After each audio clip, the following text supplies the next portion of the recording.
Selamat bertemu lagi saudara-saudara. Hari ini kita masuk ke bagian keempat, globalisasi dan strategi perusahaan. Ya. Tujuan pembelajaran hari ini adalah bagaimana kita menjelaskan makna globalisasi yang menjadi tren di dunia dan bagaimana kita mampu menganalisis daya saing suatu bangsa dan perusahaan yang menjalankan bisnis skala global. Nah, kita lihat di sini. Tujuan dari setiap perusahaan tentu saja dia ingin tetap survive, bertahan dan berkembang ke depannya dalam berbagai macam situasi dan kondisi.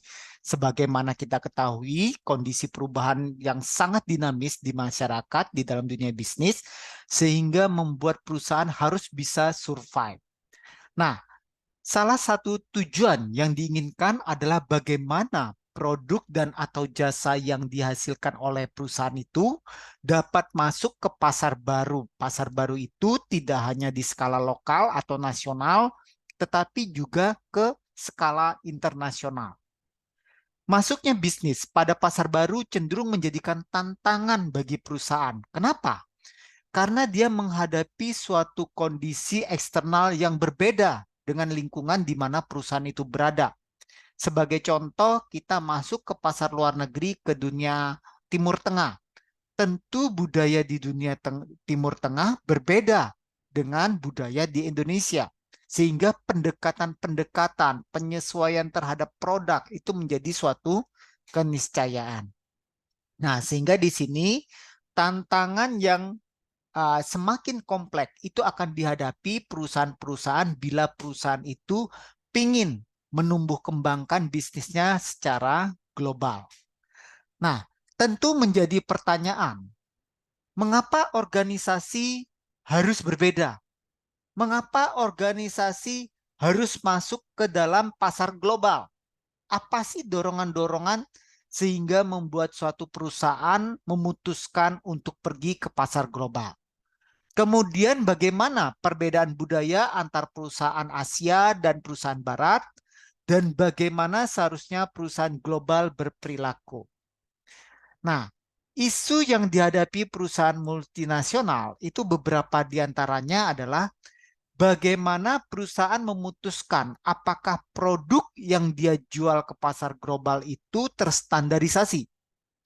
Ataukah produk tersebut yang terstandarisasi tersebut dijual dengan ke berbagai negara dengan memanfaatkan keunggulan lokasi dari negara-negara berbiaya rendah yang sedang berkembang. Contohnya India, Indonesia, Vietnam, dan China.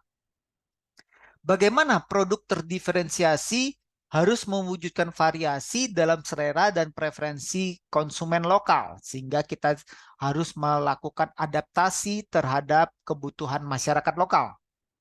Bagaimana seharusnya organisasi memposisikan dirinya di antara globalisasi dan penghargaan terhadap lokalitas, kebutuhan dan keinginan masyarakat lokal. Karena beberapa fakta menunjukkan di minggu sebelumnya bagaimana perusahaan-perusahaan Amerika masuk ke China ternyata gagal karena dia tidak memahami bagaimana budaya yang ada di China.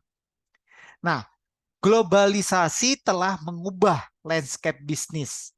Nah, hal ini mengharuskan pemimpin perusahaan untuk mengadopsi praktek baru dan mengembangkan kemampuan baru untuk meningkatkan daya saingnya supaya dia bisa survive. Nah, di sini manfaat globalisasi tentu saja kita bisa menimbulkan sharing kekayaan, kesehatan, dan kemakmuran secara global.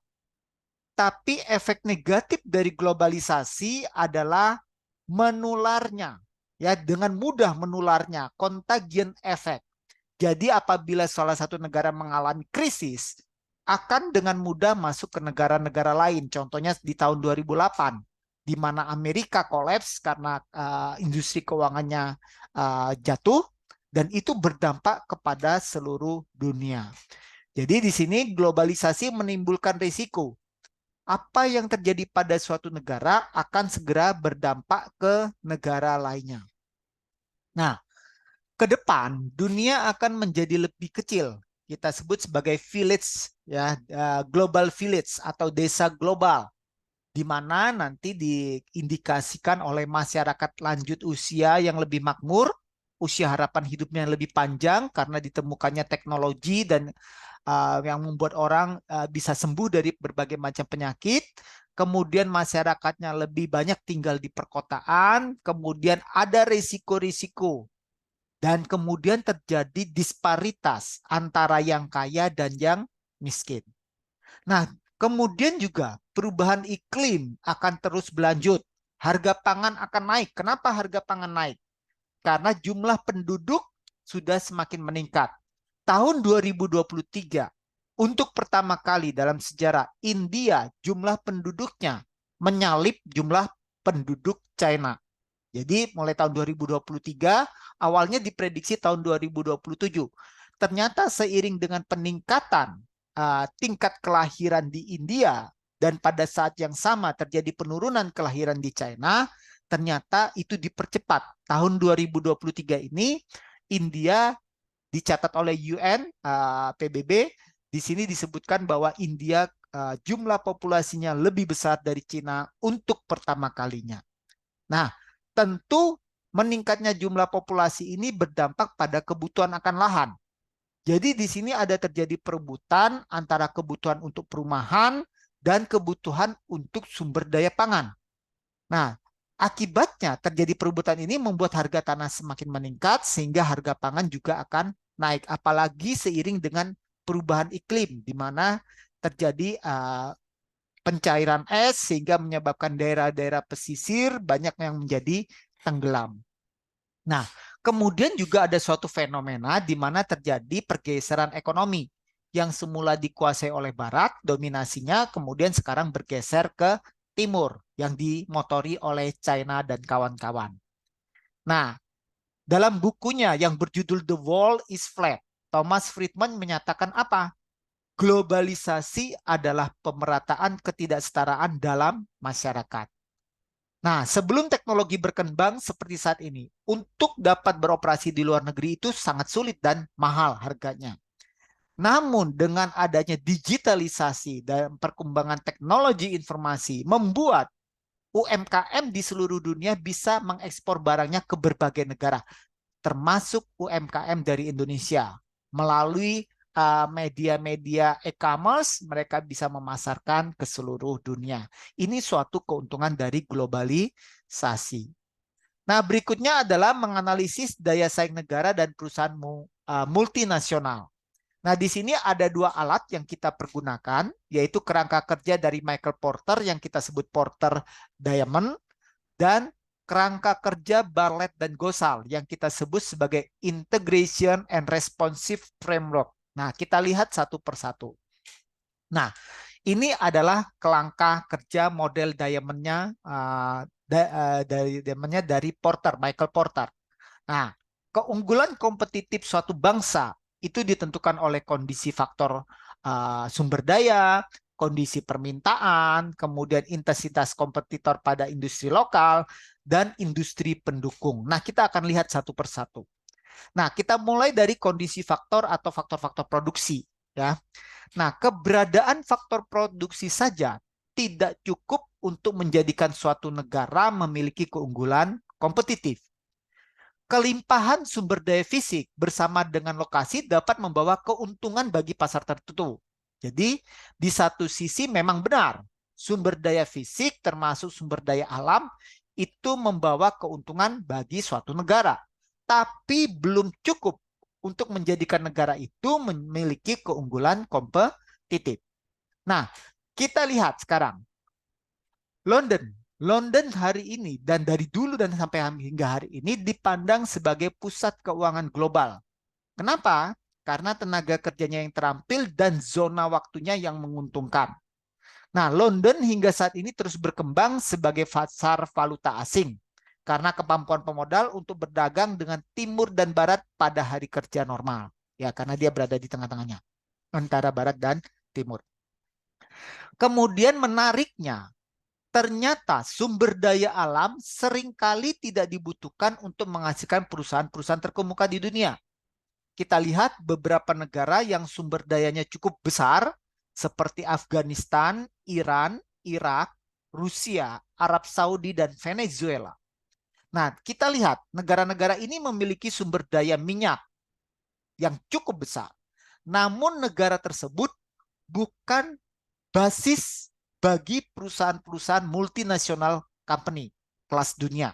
Itu jarang kita temukan di sana.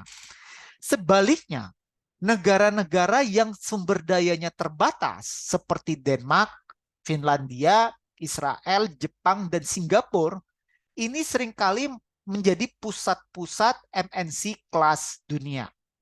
Nah, apa yang dilakukan oleh negara-negara yang tidak memiliki sumber daya alam ini? Nah, untuk mengatasi kekurangan sumber daya bahan baku tersebut, mereka menciptakan keunggulan kompetitif melalui sumber daya manusia dan pengetahuan. Jadi dia tidak menekankan pada bahan baku. Yang kedua, model diamond dari Porter. Kondisi permintaan atau kebutuhan pasar dalam negeri. Nah, kehadiran permintaan lokal ini bisa mendorong keunggulan kompetitif. Kok bisa? Nah, kita lihat di sini.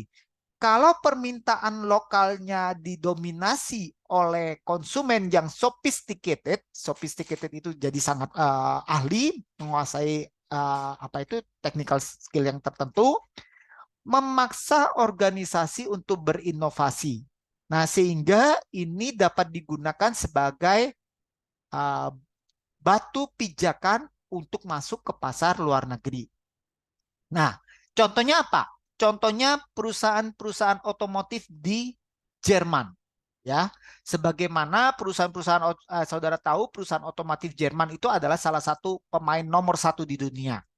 Nah, kenapa bisa begitu? Karena masyarakat Jerman itu adalah masyarakat yang sophisticated dalam hal teknologi permobilan. Mereka akan menuntut mobil-mobil yang dihasilkan Jerman itu dengan standar yang tinggi dan biaya yang terkontrol. Dampaknya apa? Permintaan di lokal domestik Jerman yang sophisticated itu membuat produsen mobil di Jerman menjadi perusahaan-perusahaan kelas dunia yang memenangi persaingan di era globalisasi. Begitu pula contohnya di Jepang. Di Jepang terjadi kondisi di mana masyarakat hidup di perkotaan yang padat penduduknya, sehingga harga tanah sangat mahal sekali, sehingga mereka lebih banyak membangun vertical house, jadi bukan horizontal. Nah, kemudian musim panas yang lembab dan suhu yang tinggi menyebabkan masyarakat Jepang menuntut pendingin udara AC yang kecil, tenang, dan hemat energi. Nah, ini mendorong banyak produsen-produsen AC itu berpusat di Jepang. Ya. Faktor ketiga dari model Porter Diamond itu adalah faktor intensitas persaingan. Pengaruh nilai dan prioritas nasional dapat menciptakan persaingan yang ketat di pasar domestik.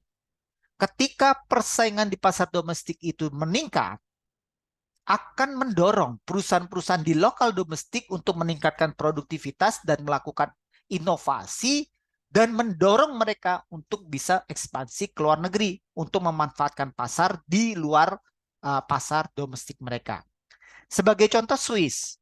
Swiss adalah negara yang terkurung daratan tanpa memiliki sumber daya alam yang memadai. Nah, namun industri farmasi Swiss itu merupakan industri skala global, di mana kita mengenal banyak perusahaan-perusahaan Swiss skala dunia seperti Novartis, Roche, Syngenta, dan Lonza. Dan mereka juga memiliki kehadiran UKM yang dinamis.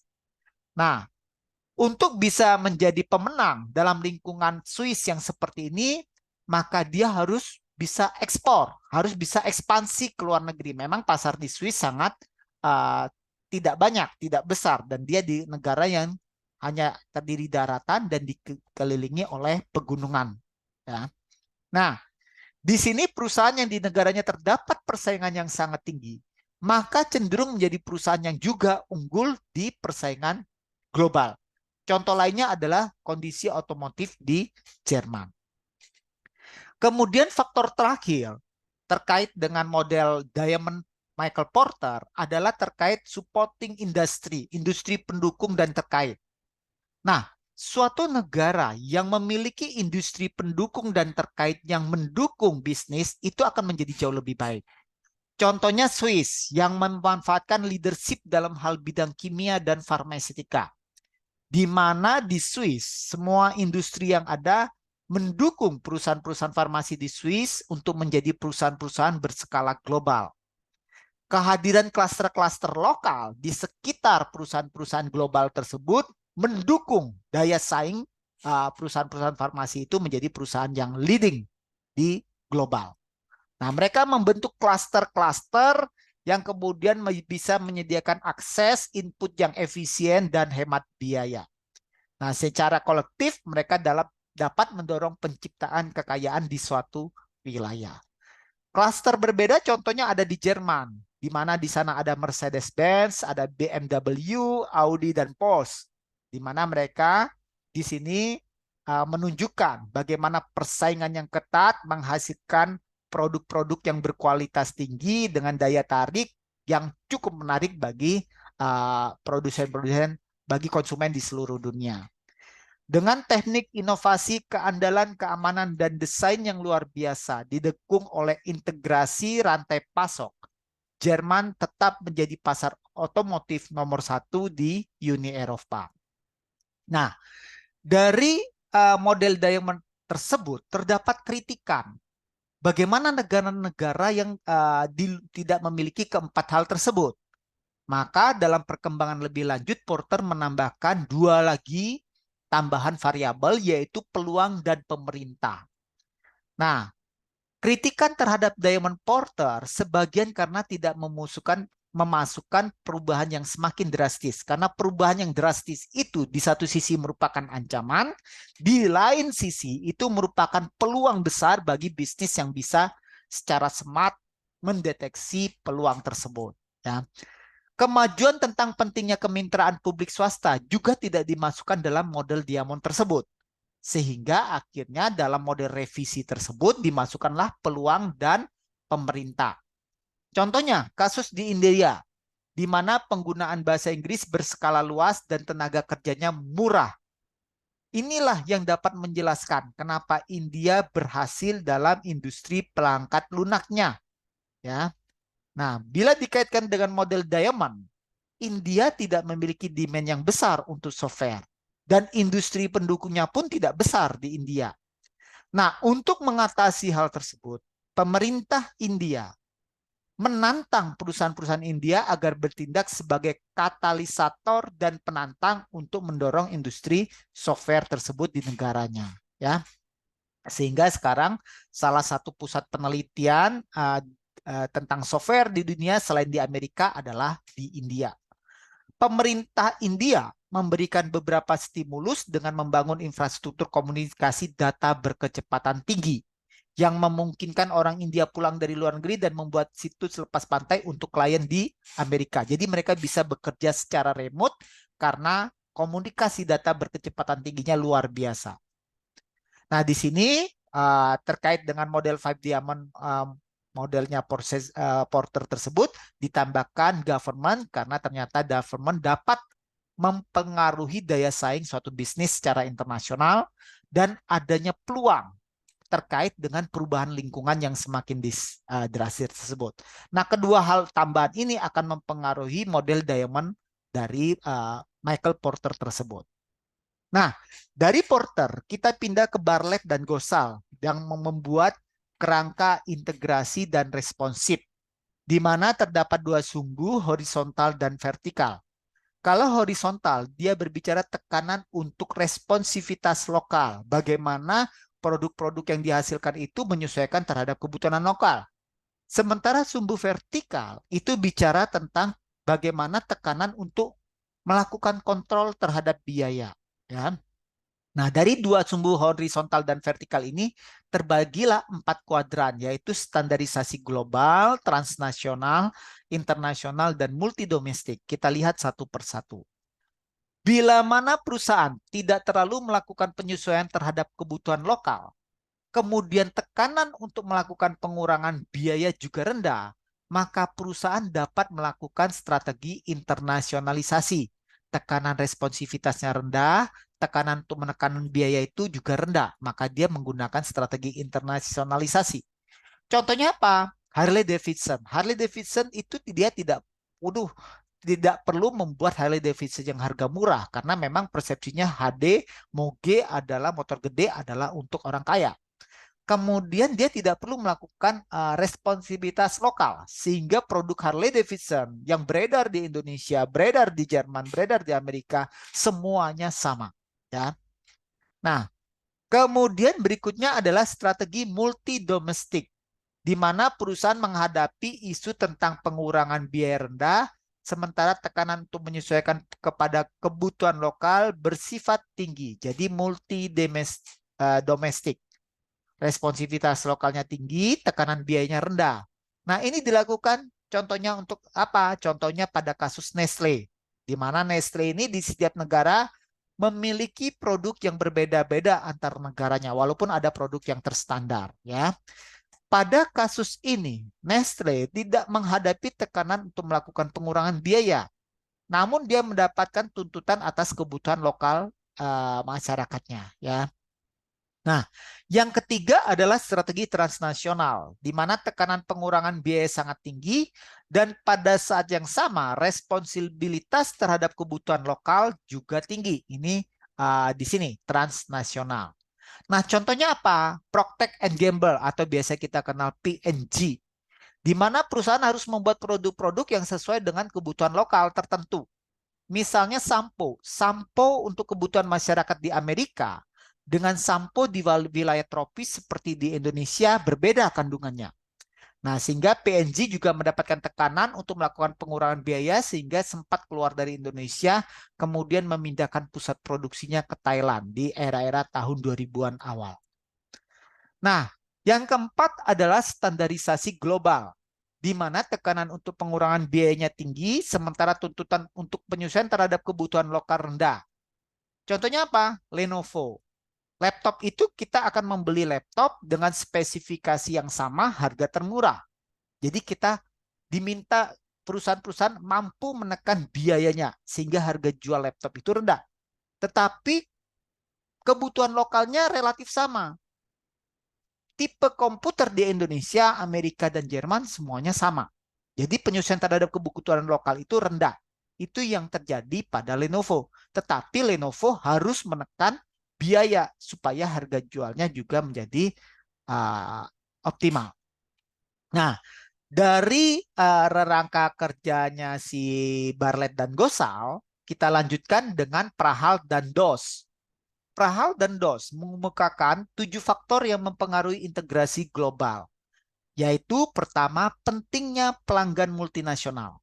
Yang kedua, pentingnya persaingan multinasional. Ingat, dengan adanya persaingan, semua orang berlomba untuk melakukan inovasi dan peningkatan perbaikan, ya, atau Kaizen, continuous improvement. Kemudian faktor berikutnya intensitas investasi, intensitas perubahan teknologi, tekanan untuk pengurangan biaya, kebutuhan universal pelanggan, dan akses ke bahan baku dan energi. Silakan saudara baca detailnya di modul. Demikian pula Prahalat dan Doss mengusulkan 5 faktor yang mempengaruhi daya tanggap lokal, yaitu bagaimana perbedaan kebutuhan pelanggan, kemudian bagaimana perbedaan saluran distribusi, ketersediaan barang pengganti, struktur pasar, dan peraturan di daerah-daerah. Nah, pertanyaan yang menarik berikutnya untuk direnungkan adalah, mengapa sih perusahaan harus mengglobal? Ya, tentu tadi jawabannya dalam rangka memanfaatkan pasar yang besar di luar pasar domestik. Ingat tadi, persaingan domestik yang begitu kuat mendorong perusahaan untuk tidak hanya melayani pasar domestik, juga menggunakan keahliannya untuk melayani pasar pasar global. Nah, dari kerangka responsif integrasi, maka pertimbangan globalisasi adalah skala ekonomi, ruang lingkup ekonomi, dan faktor biaya. Nah, di sini kita lihat pada gambar 43, bagaimana perusahaan dapat masuk ke pasar global. Nah, kita lihat sumbu horizontalnya adalah tingkat kepemilikan dan kontrol mulai dari rendah sampai tinggi. Kemudian sumbu vertikalnya adalah tingkat investasi dan risiko. Yang paling mudah dan paling murah adalah kita mengekspor. Namun tingkat kepemilikan dan kontrol kita di pasar luar negeri menjadi juga rendah. Dari ekspor, kita naikkan kepada lisensi. Kita memberikan perusahaan di luar negeri untuk memproduksi sesuai dengan standar kita dan mereka membayar license fee. Kemudian kita lakukan aliansi strategis. Ini keliru, bukan mengekspor. Silakan coba cek di modul. Berikutnya adalah aliansi strategi, usaha gabungan, dan entitas anak yang dimiliki sepenuhnya. Ini maksudnya apa? Kita membuka perusahaan di luar negeri yang dimiliki sepenuhnya oleh perusahaan domestik. Jadi saya perusahaan di Indonesia buka cabang, buka perusahaan di Jepang atau di China dan kita miliki saham tersebut sepenuhnya. Kalau usaha gabungan kita bekerja bersama dengan perusahaan di China. Jadi di sana kita dirikan usaha gabungan di mana sahamnya miliknya 50% saya dan 50% perusahaan di China. Kalau aliansi strategi berbeda lagi. Kita bekerja sama dengan perusahaan China. Mungkin kita punya kapabilitas untuk memproduksi barang. Nah, China mungkin memiliki kapabilitas untuk branding pemasaran dan membuat biaya lebih murah. Nah, ini mereka kita kerjasama. Itu yang kita sebut aliansi strategi. Nah, inilah berbagai cara untuk kita masuk ke pasar global dari mulai dengan biaya rendah sampai dengan yang biaya tinggi dan tentu saja seperti risk and return, resikonya tinggi, returnnya juga tinggi. Demikian pembelajaran kita hari ini. Sampai ketemu di modul berikutnya.